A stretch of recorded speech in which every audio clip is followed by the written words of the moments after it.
और प्रयागराज के त्रिवेणी संगम से करीब 1 किलोमीटर की दूरी पर अकबर के किले में है अक्षय वट। कुंभ में आने वाले श्रद्धालु घंटों कतार में लगकर इस अक्षय वट के दर्शन करने जरूर जा रहे हैं। महाकुंभ क्षेत्र में अक्षय वट भी आता है। इसकी एक अलग मान्यता है, अलग परंपरा है।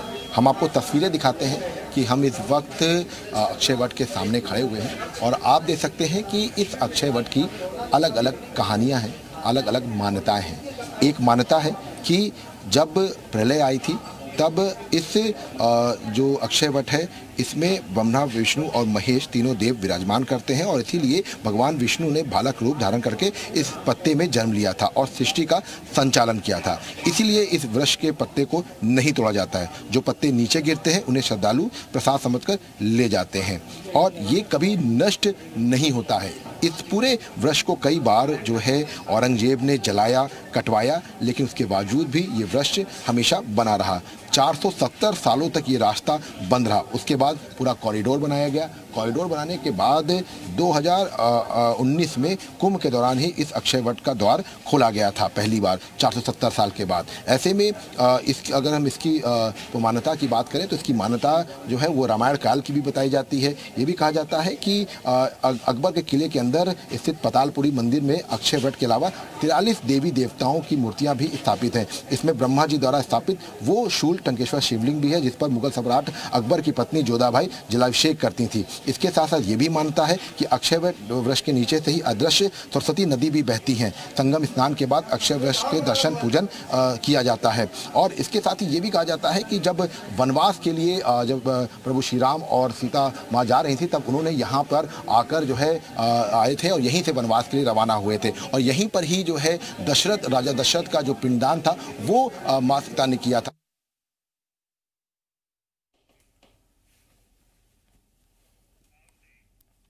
साल 2019 में प्रधानमंत्री नरेंद्र मोदी की पहल पर कुंभ में इस अक्षय वट का द्वार खोला गया था। इस वृक्ष को मुगल शासक जहांगीर ने जलाकर नष्ट करने की कोशिश की थी, मगर वो सफल नहीं हो पाया।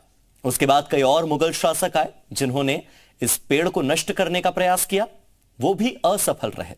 मान्यता यही है कि इसके नीचे से सरस्वती नदी बहती है और इसे लेकर क्या सोचते हैं श्रद्धालु, क्या मन में है मान्यताएं, आइए दिखाते हैं अगली रिपोर्ट में।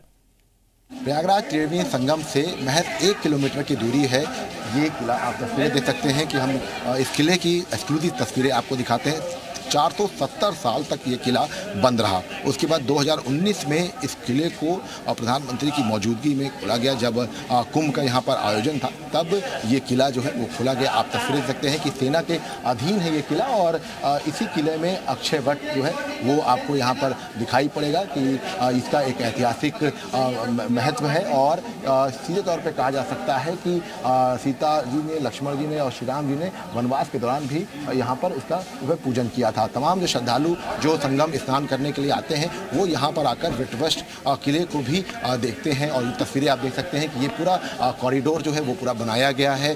और सबसे खास बात है कि यहाँ पर इसकी एक बड़ी मान्यता है इस वृक्ष की और इसको जो है पूरे वृक्ष को भले ही औरंगजेब, अंग्रेजों ने नष्ट करने की कोशिश की, कई बार जलाया, लेकिन उसके बावजूद भी यहाँ पर जो वृक्ष है वो बना हुआ। सामने की तरफ आप देख सकते हैं कि सेना के जो जवान हैं वो तैनात हैं, क्योंकि यहाँ पर एक ये भी मानता था कि यहाँ पर जमुना नदी में कूदने पर सीधे मोक्ष प्राप्त होता है। जिसके बाद ये जो है ये मान्यता के चलते कहीं ऐसा ना हो कि लोग यहाँ से कूदकर जो है मुक्ति प्राप्त करें, इसको लेते हुए भी सिक्योरिटी पॉइंट ऑफ व्यू से भी यहाँ पर विशेष तौर पर निगरानी रखी जाती है। आप ये तस्वीरें देखते हैं, ये एक ऐतिहासिक धरोहर है और यहाँ पर आप देख सकते हैं कि ये जो है ओडी फोर्ट इसको कहा जाता है। और यहाँ पर अगर हम बात करें तो ये आप सामने की तरफ देख सकते हैं कि यहाँ पर जो तोप है वो आपको यहाँ पर दिखाई पड़ेगी। ऐतिहासिक ये जो रेंज है, इसके साथ साथ किले की जो तोप है उसको रक्षा का पहरेदार ये कहा जाता है। यहाँ पर आप देख सकते हैं कि सेना के जो जवान हैं वो तैनात हैं। इसके साथ साथ अगर आप तस्वीरें देखेंगे तो यहाँ पर इसके साथ साथ यहाँ पर आप देख सकते हैं कि ये